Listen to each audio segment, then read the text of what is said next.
রাত পোহালেই তো স্বাধীনতা দিবস। তো রাতে রাতে বন্ধুরা, আমি পিউ আমার আরো একটি মিনি ব্লগে সবাইকে অনেক ওয়েলকাম। তো দাদার দোকানে অনেক পতাকা দেখে আমার মনটা প্রচন্ড খুশি হয়ে গেছিল। তো তারপর যাচ্ছি এখন আমার দোকানের দিকে, আর আমার জেরক্সের পেপার শেষ হয়ে গেছিল, তার জন্যই দাদাকে আনতে দিয়েছিলাম। আমি সেটা নিয়েই যাচ্ছি আমার চেনা রাস্তা ধরে। তোমরা অনেকেই তো দেখেছো এই চেনা রাস্তা ধরে যাচ্ছি দোকানের দিকে, আর রাস্তাটা কি দারুণ লাগছে না ক্যামেরা। তো এসেই আমি এই যে এনাদের নিয়ে বসে পড়েছি পড়াতে। তো এই যে একজন জল খাচ্ছে, আর একজন লিখছে, আর একজন বইয়ের পাতা উল্টাচ্ছে। তারপর প্রচন্ড ফুচকা খেতে ইচ্ছা করছিল, তারপরে আমি এখানে ফুচকাটা খেয়ে নিলাম। তো দুটো খাওয়ার পর মনে পড়লো, ও তোমাদের সঙ্গে শেয়ার করতেই ভুলে গেছি।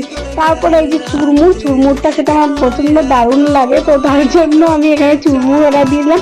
আর এইদিকে বাড়ির জন্য ফুচকা প্যাক করে আমি চললাম বাড়ির দিকে। তোমাদের ভিডিওটা ভালো লাগলে লাইক, কমেন্ট ও সাবস্ক্রাইব করবে। আজকের মতো টাটা, দেখা হচ্ছে আরো একটি নতুন ব্লগের সঙ্গে। ততক্ষণ তোমরা চ্যানেলটা সাবস্ক্রাইব করে দাও।